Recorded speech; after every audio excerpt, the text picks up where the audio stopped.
Hi friends, welcome to my channel. Latest updates and reviews కోసం మా ఛానల్ని subscribe చేసుకోండి. పక్కనే ఉన్న బెల్ సింబల్ని క్లిక్ చేసి ఆల్ ఆప్షన్ని సెలెక్ట్ చేసుకోండి. అప్పుడే మా మొబైల్ నుండి మీ మొబైల్ ఫోన్కి నోటిఫికేషన్స్ వచ్చేస్తాయి.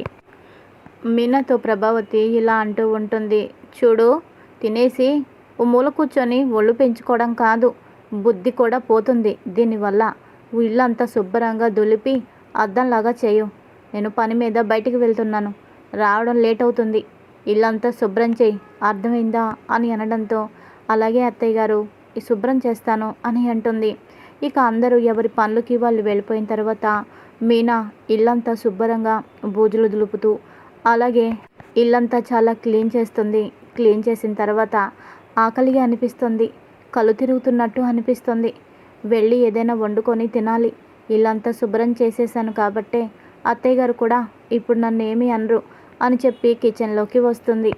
తినటానికి ఏమీ ఉండవు, సరే అన్నమైనా వండుకుంటాను, ఏదో ఒక కూర చేసుకుంటాను అని చెప్పి నీరసంగా ఉన్న అలాగే ఇక బియ్యం కోసం వెతుకుతూ ఉంటుంది. అయితే బియ్యంలో ఉన్న రూమ్కి తాళం వేసి ఉంటుంది.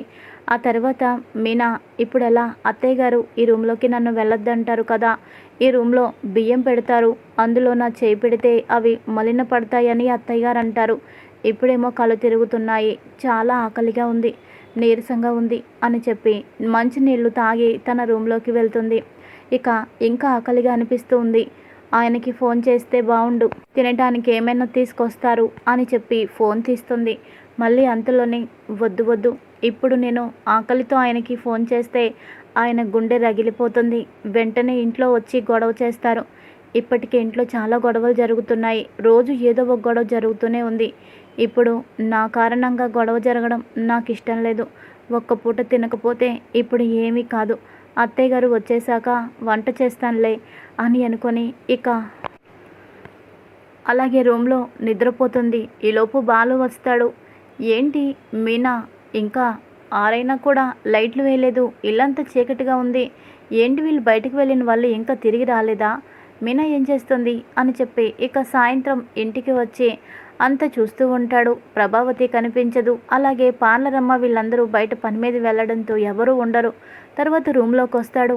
వచ్చి మీనాని చూస్తాడు. మీనా ఒళ్ళు కాలిపోతుంది, నీరసంగా ఉంటుంది. మీనా, మీనా ఏమైంది, ఒంట్లో బాలేదని ఒక్క మాట నాకు చెప్పాలి కదా, ఇలా ముసుగూసుకుని పడుకుంటే నీకు వచ్చిన కష్టం తగ్గిపోతుందా, ఎంత జ్వరం పెట్టుకొని ఇలా మూలుగుతున్నావేంటి, నాకు ఒక్క ఫోన్ చేయాలని నీకు అనిపించలేదా, లే ముందులే అని అంటాడు. మీనా అస్సలు లేవలేకపోతుంది. ఇక తర్వాత వెంటనే డాక్టర్కి ఫోన్ చేస్తాడు. ఆ డాక్టర్ ఇంటికి వస్తుంది. ఇంటికి వచ్చి ఓ ఇంజెక్షన్ చేస్తుంది. ఇంజెక్షన్ చేసి నాడి చూస్తుంది. నాడి చూసి బాగా నీరసంగా ఉంది, ఉదయం నుంచి ఏమీ తినకుండా బాగా కష్టపడినట్టుంది, అందుకనే బీపీ కూడా బాగా పడిపోయింది. ఎంతో జ్వరంలో బీపీ డౌన్ అవుతే చాలా కష్టం, ఏదైనా తినాలి కదా, దగ్గరుండి తినిపించాలి కదా, ఇలా ఒంట్లో బాలేని మనిషిని వదిలేస్తే ఎలా చెప్పండి, మళ్ళీ ఏదైనా జరగరానిది జరిగితే మీరు చాలా బాధపడతారు.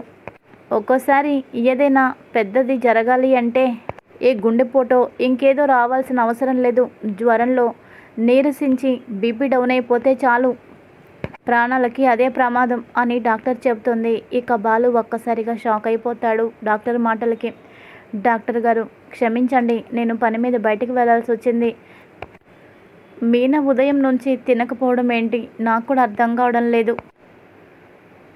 సరే, ఇంజెక్షన్ చేశాను, ఓ గంట సేపడు తనకి మెలకు వస్తుంది, జాగ్రత్తగా చూసుకోండి, జ్వరం కానీ తగ్గకపోతే నాకు ఫోన్ చేయండి, తనకి లేపి బలవంతంగా తిండి తినిపించండి, ముందు తినిపిస్తే కానీ తనకి ఓపిక వస్తుంది అని చెప్పి డాక్టర్ వెళ్ళిపోతుంది.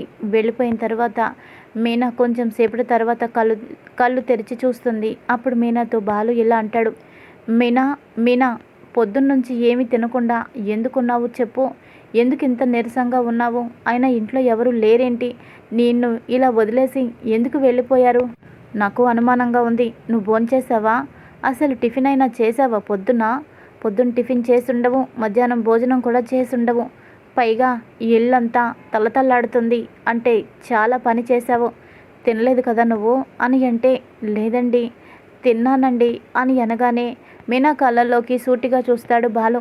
ఇప్పుడు చెప్పు, నువ్వు తిన్నావా అని అంటాడు. ఇక కళ్ళు కిందకి దించేస్తుంది.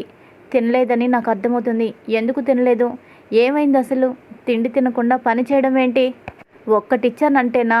పోనీలే కదా అని గారాబం చేస్తుంటే నెత్తినెక్కి కూర్చుంటున్నావేంటి? ఇప్పుడే నేను కిచెన్లోకి వెళ్ళి భోజనం వడ్డించి తీసుకొస్తాను అని కిందకి వెళ్తూ ఉంటే ఏవండి ఏవండి అని మీనా అంటూ ఉంటుంది. ఇక బాలు కిచెన్లోకి వెళ్తాడు. చూస్తాడు, ఎక్కడ ఏమీ ఉండదు. అప్పుడు కానీ బాలుకు అర్థమవుతుంది, మీనాని ఇంట్లో ఆకలితో పస్తులతో చంపేద్దాం అనుకుంటుంది. మా అమ్మ తనని ఏమి వండుకొని తిననివ్వకుండా ఇలా పస్తులు ఉండేటట్టు చేస్తుంది. చివరికి తన ప్రాణాల మీదకే తెస్తుంది. ఊరుకోను. ఒక్క క్షణం కూడా నేను భరించను, సహించను. నా భార్య తిండి లేకుండా ఇలా నీరసించిపోవడం ఏంటి? ఇంట్లోకి కావాల్సినవన్నీ నేను తీసుకొస్తుంటే నా భార్యకి ఈ పరిస్థితి ఏంటి? ఊరుకుంటూ ఉంటే అమ్మ ఇంకా ఇంకా రెచ్చిపోతుంది, అతి చేస్తుంది. సహనానికైనా ఓ హద్దుండాలి అని అనుకుంటూ ఉంటాడు. ఇంతలోపు ఇక ప్రభావతమ్మ అలాగే రోహిణి ఇద్దరు సంచులు తీసుకొని వస్తూ ఉంటారు. ఆ చేతిలో సంచులు చూసి బాలు కోపంగా చూస్తూ ఉంటాడు. ఇక ప్రభావతమ్మ, ఏంట్రా చూపు? ఎందుకంత సీరియస్గా చూస్తున్నావు? నీ డబ్బేమీ తీసుకువెళ్ళి మేము షాపుల్లో తగలేసి ఈ బట్టలు తెచ్చుకోలేదు. ఇదిగో రోహిణికి ఈ నెల సంపాదన బాగానే వచ్చిందంట. తను ప్రేమగా అత్తయ్య గారు నీకు చీర కొనిపెడతాను అంటే వెళ్ళాను. తన కష్టార్జితం ఇది అని అనగానే బాలు కోపంతో అక్కడ ఉన్న సామాన్లన్నీ చిందరవందరగా విసిరి కొడుతూ ఉంటాడు. ఇంతలోపు సత్యం వస్తాడు. బాలు బాలు ఏమైందిరా? నీ ఆవేశానికి కారణం ఏంటి? ఏమైంది అని అనగానే, నాన్న ఇది అసలు ఇల్లే అని మీరు అనుకుంటున్నారా? ఇది ఇల్లు కాదు, అడవి కంటే దారుణం. అడవిలో అయినా ఓ మనిషి తప్పిపోతే క్రూర మృగాలు ఎన్ని ఉన్నా ఆకలి తీర్చడానికి ఏ చెట్టో ఉంటుంది, దానికి కాయో పండో ఉంటుంది. అది తిని ఆ పూటకి ఒక్క క్షణం బ్రతికిన ఆకలి నింపుకోవచ్చు. అడవి కంటే దారుణమైపోయింది నాన్న ఈ ఇల్లు. నా సంపాదనతో ఈ ఇల్లు నడుస్తుంది. అలాంటిది నా భార్య తిండి లేకుండా పస్తులు ఉండే పరిస్థితి ఈ ఇంట్లో వచ్చింది. అమ్మేమో కిచెన్కి తాళం పెట్టుకొని వెళ్ళిపోతుంది. నా భార్య చేయి వేస్తే బియ్యం మైలైపోతాయా? అలాంటి ఇల్లు నాకొద్దు నాన్న. నా భార్యని తీసుకొని నేను వెళ్ళిపోతాను. ఒక్క క్షణం కూడా ఇక్కడ నేను ఉండను నాన్న అని జరిగిందంతా బాలు చెప్పడంతో సత్యం కూడా ఫీల్ అవుతాడు. ప్రభావతి, ఏదేమైనా నువ్వు చేసింది బాలేదు. నువ్వొక అడవి మనిషిలాగా ప్రవర్తిస్తున్నావు. ఇలా అయితే నేను కూడా సహించను. బాలు మీనా వేరు కాపురం కానీ పెట్టారు అంటే అందరికంటే ఎక్కువగా నువ్వే నష్టపోతావు. నీకు ఆ విషయం అర్థం కావడం లేదు అని అంటాడు. బాలు, నువ్వు గడప దాటి ఎక్కడికి వెళ్ళాల్సిన అవసరం లేదు. అవసరమైతే ఈ ఇంట్లోనే మీ వంట మీరు సపరేట్గా వండుకోండి. మీరు తెచ్చుకున్న డబ్బులు మీరే ఖర్చు పెట్టుకోండి. ఎవరి పెత్తనం మీ మీద చలాయించాల్సిన అవసరం లేదు అని సత్యం అనడంతో బాలు ఇలా అంటాడు. చూసావా ఉప్మావతి, నాన్నగారు ఏమన్నారో? మా వంట మేమే వండుకుంటాం. మేము ఇంట్లోనే వేరు కాపురం ఉంటాము. మాతో పాటే నాన్న, చెల్లి, తమ్ముడు కూడా ఉంటారు. నువ్వు ఇదిగో ఈ లక్షలు మింగినోడు ఈ పాలరమ్మ, మీ ముగ్గురు సపరేట్గా వండుకొని తినండి. మీ బియ్యాల మీద, మీ సరుకుల మీద ఎవరి మైలుగాలి పడదు. హాయిగా తిని మీరే జీర్ణం చేసుకోండి అని అనడంతో ఇక ప్రభావతికి అర్థమవుతుంది. అమ్మో, ఇలాంటి పరిస్థితి కానీ వచ్చిందంటే నా పెద్ద కొడుకు వల్ల మీనాలాగా నేను ఈరోజు పస్తులు ఉండాల్సిన పరిస్థితి వస్తుంది. కాబట్టే ఈరోజు నుంచి మీనా బియ్యాన్ని ముట్టుకోవచ్చు అని చెప్తాను అని చెప్పి, సరేలేరా, జరిగిపోయినవేవో జరిగిపోయాయి. ఈరోజు నుంచి బియ్యం తనని ముట్టుకొనివ్వు, నేనేమీ అనను. అప్పచెప్పాను కదా అని విచ్చలవిడి చేస్తే మాత్రం అస్సలు ఊరుకోను అని చెప్పేసి ఇక వెళ్ళిపోతుంది ప్రభావతి. ఇక బాలు మీనాకి సపర్యలు చేస్తాడు. ఇక టైంకి భోజనం పెట్టి మందులు వేసి, ఇలా ఎప్పుడో ఇంకా చేయొద్దు, ఇలా చేసావంటే నేను అస్సలు ఊరుకోను. అతి మంచితనం అన్నా నాకు అస్సలు నచ్చదు అని అంటాడు. ఇక మీనా నవ్వుతుంది. మీతో ఇలా తినిపించుకోవాలని నాకు కూడా ఉందండి, అందుకనే నేను ఇలా చేశాను అని అంటుంది. ఇక బాలు నవ్వుతూ ఉంటాడు. ఇదిలా ఉండగా ఇంకొక పక్కన ఒక సోది చెప్పే ఆవిడ వెళ్తూ ఉండగా ప్రభావతి సోదావేణ్ణి చూసి, నా కోడలు రోహిణి గురించి ఆ సోదావేణ్ణి అడుగుతాను. నా కోడలు రోహిణి ఎప్పుడు నెల తప్పుతుందో, ఎవరు పుడతారో చెబుతుంది. సోది వాళ్ళు చాలా వరకు నిజమే చెప్తారు అని అంటారు. ఎందుకైనా మంచిది ఓసారి నా కోడలిని ఏం జరుగుద్దో నా కోడలికి నేను అడుగుతాను అని చెప్పి అమ్మాయి సోదమ్మాయి ఇలా రా అని చెప్పి పిలుస్తుంది. ఇక సోదాం వస్తుంది. ఏంటి నువ్వు ఏదైనా జరగబోయేది ఖచ్చితంగా చెప్తావా అని ప్రభావతి అంటుంది. అనుమానమా అమ్మ? ఎవరి గురించో ఎందుకు, మీ గురించే నిమిషంలో చెప్పేస్తాను. మీ కొడుకు మీద ఎంతో ప్రేమ పెట్టుకొని మీరు అతను ఉద్ధరిస్తాడని ఎంతో ఆశలు పెట్టుకున్నారు. కానీ అతనే మిమ్మల్ని మాటి మాటికి ఏడిపిస్తున్నాడు, బాధ పెడుతున్నాడు. అవునా కాదా అని సోది ఆవిడ చెప్పడంతో అవునవును నిజమే, మనోజ్ గాడి మీద నేను పంచప్రాణాలు పెట్టుకున్నాను. కానీ వాడి వల్ల నేను ఎన్ని టెన్షన్లు పడుతున్నానో ఆ దేవుడికే తెలుసు అని అనుకుంటుంది. నువ్వు కరెక్ట్గానే చెప్పావు. ఇప్పుడు నా కోడలు వస్తుంది, నా కోడల గురించి నువ్వు చెప్పాలి. అలాగే తను ఎప్పుడు నిలతప్పుతుందో ఈ ఒక్క మాట నాకు చెప్పమ్మా చాలు, నీకు నేను చీర పెడతాను అని అంటుంది. ఇక తర్వాత రోహిణి బయటకు వస్తుంది. అత్తయ్య అత్తయ్య, చిచ్చి ఎవరావిడ ఇక్కడ కూర్చోబెట్టారేంటి? దారిని పోయే ముష్టి వాళ్ళని ఇంటి ముందు కూర్చోబెడతారేంటి అని అంటుంది. అమ్మ రోహిణి, ఆవిడ ముష్టి ఆవిడ కాదమ్మా, సోది చెప్పే ఆవిడ. వీళ్ళ మీద దేవుడు వాలుతాడమ్మా. వీళ్ళు ఒక్కోసారి నిజాలే చెబుతారు. వీళ్ళ మాటల్ని మనం కొట్టి పారేయకూడదు. అసలు నా గురించి ఎంత బాగా చెప్పిందో తెలుసా అని అనగానే అవునా, మీ గురించి అంత బాగా చెప్పిందా? సరే నా కోసం చెప్పని చూద్దాము. నాకు ముందు పెళ్ళయిందని, భర్త ఉన్నాడని, కొడుకున్నాడు అన్న విషయం నాకు తప్ప ఎవ్వరికీ తెలీదు. ఈ విషయం కానీ సోదావిడి చెప్పింది అంటే ఈవిడిని నేను బాగా నమ్మచ్చు. నేను ఈవిడిని నమ్ముతాను, కానీ ఈవిడి మాటల్ని మా అత్తయ్య అయితే పొరపాటున కూడా నమ్మదు అని చెప్పి ఎగతాళిగా ఆ విషయాన్ని తీసుకొని కూర్చుంటుంది. ఇప్పుడు చెప్పు, నువ్వంతా నిజమే చెప్తావని మా అత్తయ్య భ్రమపడి పాపం నీకు 100 200 నీ చేతిలో పెట్టింది. నువ్వు చెప్పేది అబద్ధమని నేను అత్తయ్యకి రుజువు చేస్తాను. అప్పుడు ఆ డబ్బులు ఇచ్చేసి వెళ్ళిపోవాలి అని అంటుంది. అమ్మ అంత పొగరు పనికిరాదు. నేను నిజమే చెప్తాను. మీరు డబ్బులు ఇచ్చినా ఇవ్వకపోయినా నా నోటి నుండి సత్యవాక్కే వెలువడుతుంది అని చెప్పి కూర్చోమని చెప్పి చేయి చూస్తుంది. చేయి చూపించి ఇక ప్రభావతితో ఇలా అంటుంది. నీ కోడలు నెల తప్పాలనే కదా నువ్వు తన గురించి నన్ను అడిగావు. ఎప్పుడు నెల తప్పుతుంది, ఎవరు పుడతారు అనే కదా సందేహంతో నన్ను అడిగావు. ఇప్పుడు నెల తప్పడం ఏంటమ్మా? ఎప్పుడో బిడ్డను కన్నది. బంగారం లాంటి భర్త, ప్రేమగా చూసుకునే భర్త. అలాంటి ప్రేమని, అలాంటి భర్తని పోగొట్టుకుంది. నీ కోడలు ఎంత అదృష్టవంతురాలో అంత దురదృష్టవంతురాలు కూడా. తనకి కొడుకున్నాడు, కానీ ఆ కొడుకు నీకు మనవడు మాత్రం అవ్వడు అని చెప్పి సోదావిడ చెప్పడంతో ఒక్కసారిగా రోహిణి షాక్ అవుతుంది. ఇంత ఖచ్చితంగా ఉన్నది ఉన్నట్టు, జరిగింది జరిగినట్టు ఎంత బాగా చెప్పింది అని ఆశ్చర్యపోతుంది, షాక్ అయిపోతుంది. భూమి కింద నుంచి తిరిగిపోతున్నట్టు అనిపిస్తుంది. అలాగే గుడ్లు అప్పగించి సోదావిడ వైపు చూస్తూ ఉండగా ప్రభావతి చిటిక వేసి, ఏయ్ లే, పైకి లే, నువ్వు ఏంటి నోటికొచ్చినవేవో పిచ్చి పిచ్చి మాటలు మాట్లాడేసి పబ్బం గడుపుకోవాలనుకుంటున్నావా? నా కోడలికి కొడుకు పుట్టడం ఏంటి? వాడికి నేను నానమ్మని కాకపోవడం ఏంటి? ఏం మాట్లాడుతున్నవి ఇదంతా? ప్రేమగా చూసుకున్న భర్త చనిపోయాడంటావేంటి? నా కొడుకు బ్రతికే ఉన్నాడు. ఎవరి గురించో చెబుతున్నావా, లేదంటే పిచ్చి పిచ్చి మాటలు చెబుతున్నావా? ఇక్కడి నుంచి వెళ్ళు, మర్యాద ఇక్కడి నుంచి వెళ్ళు. నిన్ను పిలవడం నాది తప్పు అని ప్రభావతి అంటుంది. నేను పిచ్చి పిచ్చి మాటలు చెప్పానా? ఎప్పుడు నేను లేని మాటలు చెప్పలేదు. నేను ఉన్నవే చెప్పాను. నీ కోడలికి ఇప్పుడు 2వ పెళ్ళి. మొదటి పెళ్ళి ఎప్పుడో జరిగింది. నా మాట నిజమో కాదో నీ కోడల్ని అడిగి చెప్పు, తను చెప్తుంది అని అంటూ ఉండగా ఇక ప్రభావతికి కోపంతో ఇక చెయ్యెత్తుతుంది సోదావిడిని కొట్టడానికి. ఇంకా ఎక్కువ మాట్లాడితే నా గురించి పూర్తి జాతకం మా అత్తయ్య గారికి ఇక పూసగుచ్చినట్టు చెప్పేస్తుంది ఈ సోదావిడ అని అర్థం చేసుకొని రోహిణి వెంటనే సీక్రెట్గా 500 రూపీస్ నోటిని సోదావిడికి ఇచ్చేస్తుంది. ఇక్కడ నుంచి నువ్వు వెళ్ళిపో అని చెప్పి కష్టంగా భయంతో అక్కడి నుంచి సోదావిడిని పంపించేస్తుంది. ఇక ప్రభావతి, అమ్మ ఏంటమ్మా తన దగ్గర నువ్వేంటి అంత భయపడుతున్నావో?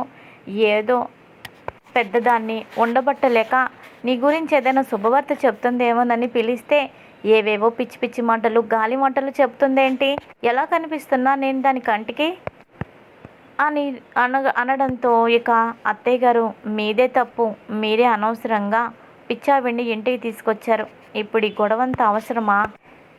అని అంటుంది. ఇక ఇదిలా ఉండగా ఇంకొక పక్కన బాలు డబ్బులు బ్యాంకులో వేయాలని చెప్పి బ్యాంకుకి వెళ్తాడు. ఇక అక్కడికి వెళ్ళగానే అక్కడ మనోజ్ అంతకుముందు ప్రేమించిన అమ్మాయి ఎక్కడ కనిపిస్తుంది. ఇక 40 లక్షలు ఎత్తుకు వెళ్ళిన డబ్బు అమ్మాయి ఎత్తుకుపోయింది అని మనోజ్ ఇంట్లో అందరినీ నమ్మిస్తాడు కదా. వెంటనే ఆ అమ్మాయిని చూడగానే బాలుకి అది గుర్తొస్తుంది. ఇక గుర్తొచ్చి ఎందుకు మా అన్నయ్యని మోసం చేసి డబ్బు తీసుకువెళ్ళిపోయిందో ఇప్పుడే నేను నిలదీస్తాను, అసలు ఎందుకు ఇలా చేసింది అని చెప్పి తన దగ్గరికి వెళ్తాడు. వెళ్ళి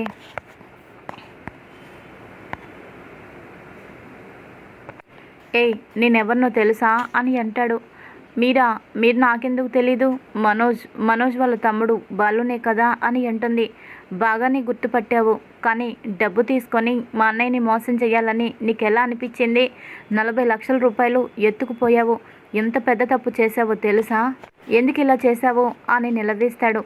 ఏంటి, ఏం మాట్లాడుతున్నావు? 40 లక్షల రూపాయలు నేను తీసుకొని మోసం చేశానా? మీ అన్నయ్య అలా చెప్పాడా అని అంటే, అలా చెప్పడం ఏంటి, అదే కదా నిజం అని అంటాడు బాలు. ఏది నిజం?